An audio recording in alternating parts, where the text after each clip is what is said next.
Hey, what's up, everybody, and welcome to my Smackdown review. A lot of things to talk about on the show tonight. A lot going on in this Smackdown to say. But before I actually do get into my Smackdown review, I actually want to address something real quick before I go into Smackdown. Trust me, we'll get to that later on for a second. I'm trying not to go into a long rant about this, but it is something I want to address before I begin the review. Okay, now listen. I know the world has been literally going to shit nowadays. Right now, especially right now, what I've seen in the past 3 days. But just from the whole virus thing going on, and now racist fucking cops, killing black folks in the street and everything right now.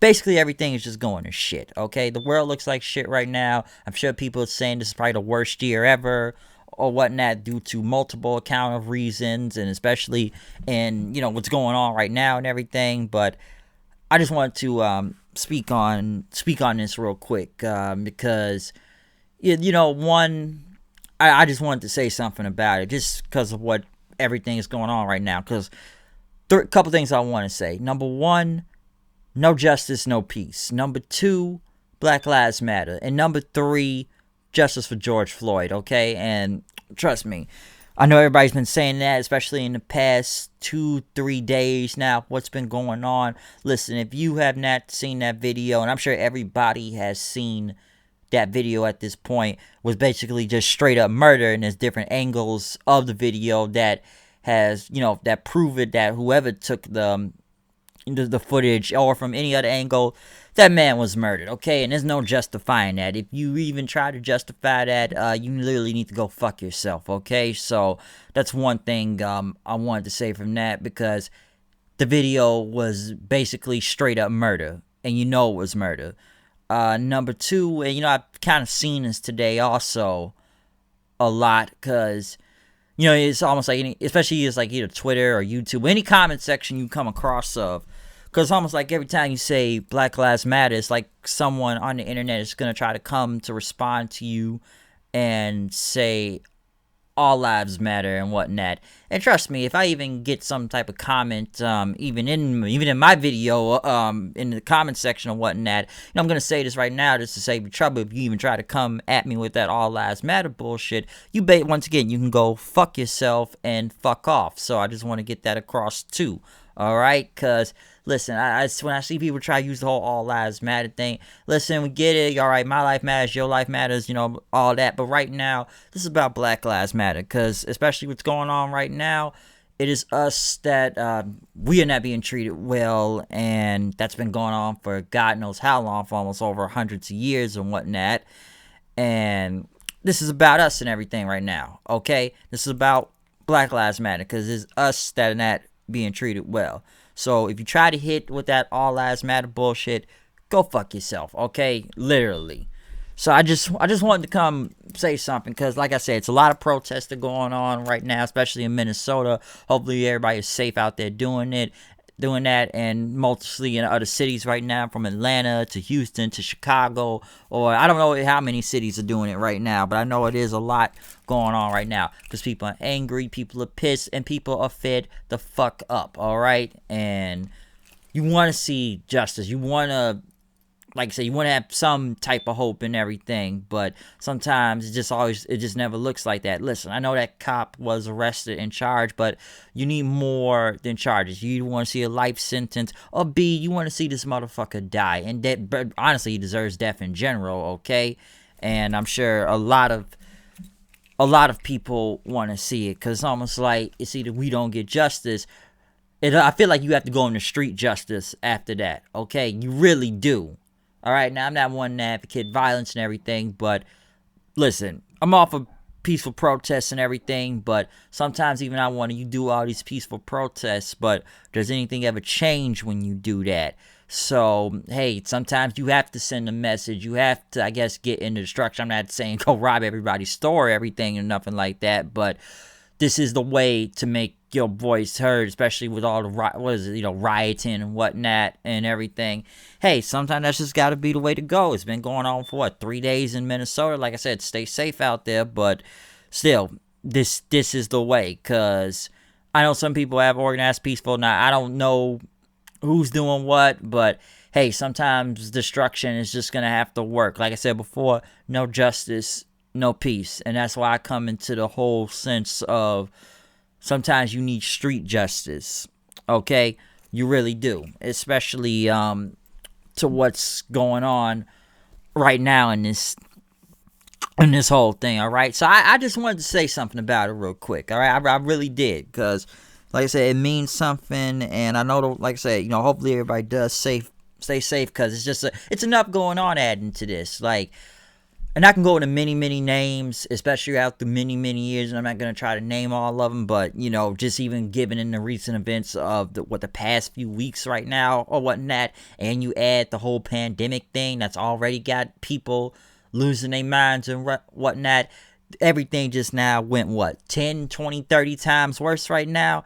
So, yeah, you can't blame people, because people, like I said before, a lot of us were all fed the fuck up of what we seen. And like I said before, that video was straight up murder. If you did not think that was murder, you must have a problem, okay? You really do. But hey, that's my opinion on all this whole thing. So I just wanted to address it real quick, because I had something to say and I wanted to say it, and I think I got what I wanted to say out. So, like I said, that's just my opinion on everything, all right? And, hey, if you do not even agree with my opinions, I only have this to say: 2 tears in a bucket. And if you are not down with anything I just said, then I got 2 words for you: suck it, all right?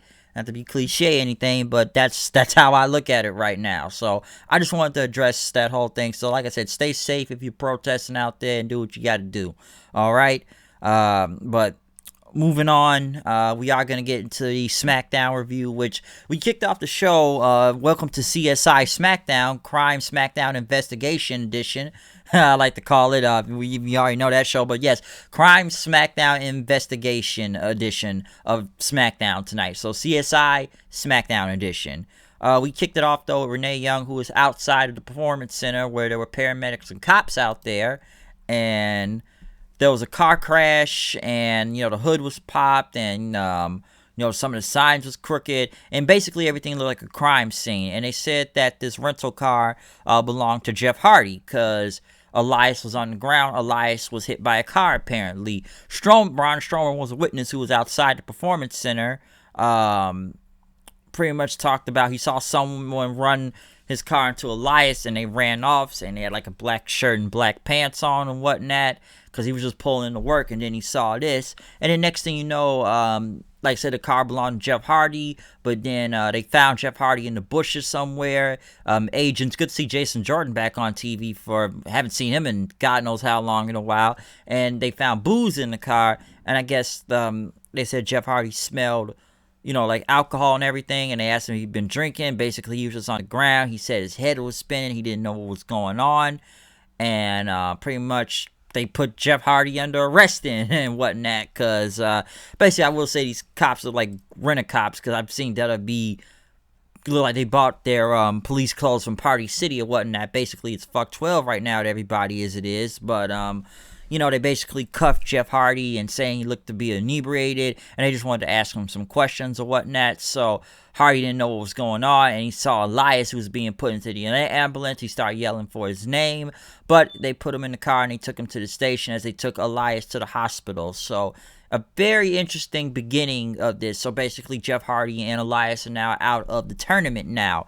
Now, I've seen a lot of people talk about this tonight, because this plays into Jeff Hardy's, Jeff Hardy's addiction problems in the past when it comes to alcohol or whatnot and drugs. And I've seen a lot of people very pissed off about that, why WWE is even doing an angle like this. And to what I've heard tonight on Twitter, they said, I think Rebby or Matt Hardy are not happy about this also, about the angle they're going with, due to Jeff's past history of substance abuse or whatnot. And I'm sure Jeff Hardy agreed to this thing, because he wouldn't be doing this angle if necessary, because we've seen Jeff have alcohol problems and car crashes, which history of that, and I see a lot of people really getting pissed off about it. But like I said before, if Jeff didn't want to do this, why would he sign off to do this then? So I'm sure he was okay with doing this angle if he signed off for it. And we've seen angles like this before in wrestling. Jeff Hardy's done this before many years ago, back in 2009, when he was going against CM Punk,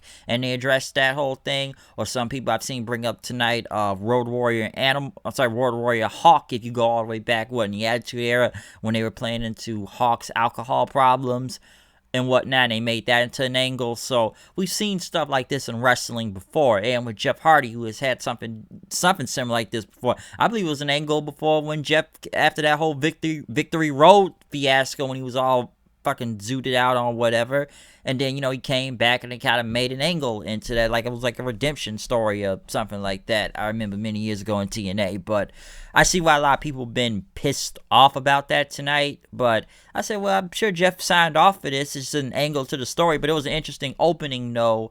Today I haven't seen something interesting like that for a while now. I'm sure we all know who the culprit is going to be in all this, which is very obvious, because next thing you know, after commercial, they went to Adam Pearce, who was talking to the roster then, saying that Elias was hit by a car, so he's not going to be able to compete, and that Jeff Hardy was arrested. One thing I'll say, good to see Drew Gulak back. I said, when was Drew Gulak hired back? I had to look that up tonight. Apparently, he signed a new WWE deal a few days ago, and I believe they said the show was taped a few days ago. So this basically confirms I keep saying the wrong name. This basically confirms Drew Gulak is back in WWE. Because I'm like, Drew Gulak? I'm like, how far was this show taped again? But we got the wrestlers as the fans back out there, so I know it wasn't that long ago. But yeah, Drew Gulak is back in the company, folks. So he was there tonight. But as they were around, and the roster was going on, what were they going to do about this whole thing? Because Sheamus, he wanted a spot, saying I should get another chance to compete and whatnot. AJ Styles pretty much came in the picture and says, you know what? Me and Daniel, we'll just be in the finals here. Let's just move on to that, okay? My opponent's gone, your opponent's gone, so let's move on to the whole thing. But, Daniel Bryan offered, how about we compete against somebody else and whatnot? We'll just have different opponents tonight, and we'll see who moves on the tournament. AJ called him an idiot, and Bryan called him a coward then. After that, Sheamus then argued, saying, I deserve another shot because Jeff stole mine last week, and then Corbin wants a title shot then. And, he wants to face AJ tonight. I won in the finals. And Sheamus says, how about we do a triple threat match tonight? But then we got other people, standing around like the Lucha House Party. Shorty G, Dolph Ziggler wants in. Jey Uso wants in and whatnot. And, we want shots at the title also. We want to be in the tournament too, okay? Because Ziggler wants his case and Uso wants his. But he told everybody to quiet down, okay? Since everybody's been trying to, they're trying to make up matches to see who's going to be in this whole tournament. So Adam Pearce pretty much says, listen, this is going to happen.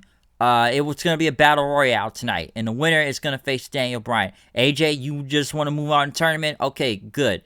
And whoever wins that match whoever beats Daniel Bryan tonight, then also whoever wins the Battle Royale will face AJ Styles in the next 2 weeks for the finals of the Intercontinental title tournament. But as everybody left, AJ called Daniel Bryan an idiot, which AJ Styles is actually right, because number one, you want to compete still tonight, even though your opponent is gone. So now you got to get ready to compete against a new opponent tonight, because you want it to be like a sportsman or something like that, like a good sport, and give somebody else a chance. But AJ is like, hey man, I don't got to face my opponent. He's hurt. He got hit by a car, so I'm going to move on into the tournament, okay? So why do I need to do a whole battle royale and then face a whole different opponent just to get into, get to the finals of the tournament, since my other opponent is not even here tonight? So AJ's got a good point. Bryan did kind of come off like an idiot, though.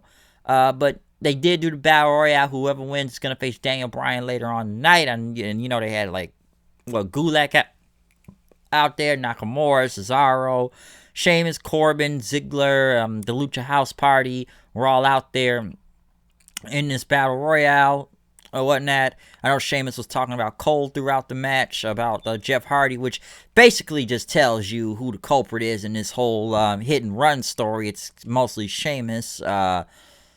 But there was a lot going on in this match. I know Shorty G ended up eliminating Cesaro, or Chad Gable eliminated Gulak, Shorty G, whatever. But he eliminated Cesaro, but Cesaro ended up eliminating did I just say Chad Gable or Chad Gulak? Chad Gable, I mean, but I know Gulak was eliminated by Cesaro, but Shorty G ended up throwing Nakamura out, and then Cesaro and whatnot, but I know Cesaro eliminated. Yeah, he eliminated Chad Gable then after that. I'm trying to remember who was all eliminated, but I know Ziggler, he got super kicked out by Jey Uso then, and even Cesaro came back and make sure he eliminated Shorty G and whatnot. But, like I said, referees are arguing then, and then Jey Uso ended up eliminating Corbin in after that. Basically, when we finally got to the final two, it was Jey Uso and Sheamus, okay? And pretty much after they brawled for a second and whatnot going through this match, they ended up on the apron. Uso was going to go for a super kick, but Sheamus pretty much stopped his leg and knocked him back into the ring post. He ended up hitting a bro kick, and Sheamus was going to move on into to face Daniel Bryan later on into the night, which I kind of expected who was going to win this Battle Royale in general. So, yes, Sheamus ended up winning. But a very interesting open to SmackDown tonight, especially with a whodunit case and a Battle Royale where everybody arguing how they're going to fix this whole thing now since two of the guys are taking out of this match tonight. Next, Sonya Deville was cutting a promo talking about how she took out Mandy Rose, and she was going to take out another blonde tonight, which was Lacey Evans. And as she's told her to put her hair up and square up, Lacey Evans pretty much showed from behind, knocked Sonya Deville to the ground, and he says, "I'll see you in the ring, you nasty." But next after that, I know Cesaro and Shorty G started arguing with each other. Cesaro pretty much said you don't deserve or even fit to be an Intercontinental Champion. Gable pretty much didn't back down, knocked him on the ground, saying challenge accepted tonight.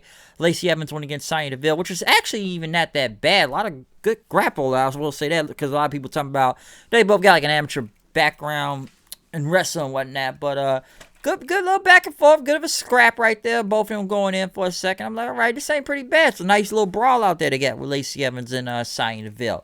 Not bad at all. I know they ended up fighting to the outside, by ringside, knocking each other into the announce table. Some brutal bumps, I will say, off the announce table or whatnot. But they ended up getting a double count out then after that.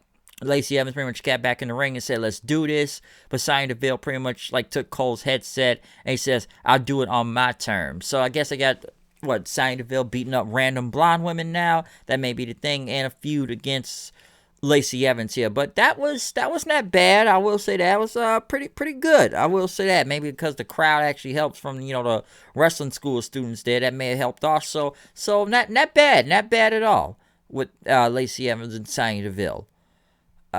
They went to another Forgotten Sons promo. They're former soldiers, or some about patriots, and we will not be forgotten, and that their blood's on their hands. The more I see the Forgotten Sons, I don't even know why they're here. Then again, they weren't over in NXT anyways. I'm trying to give them a chance, but it's just, I don't know, man. I feel like they're just there to be there, it looks like. The Forgotten Sons, Next, though, they had Alexa Bliss and Nikki Cross to the Tag Team Summit. Since they're the Tag Team Champions and the New Day's the Tag Team Champions, they had the New Day came out. Of course, they had their coffee and whatnot, but as the New Day came out, Nikki Cross had something for them. Some pancakes, Scottish pancakes, I should say. And Big E returned the favor, pretty much had some coffee beans, taking them out of his trunks, put some water in it, and made the coffee. Alexa Bliss was going to drink it, but we're going to move on to the next thing. Let's talk about the Forgotten Sons. Kofi pretty much said, they made a name for themselves in that four-way match, which that was the only thing they said about them.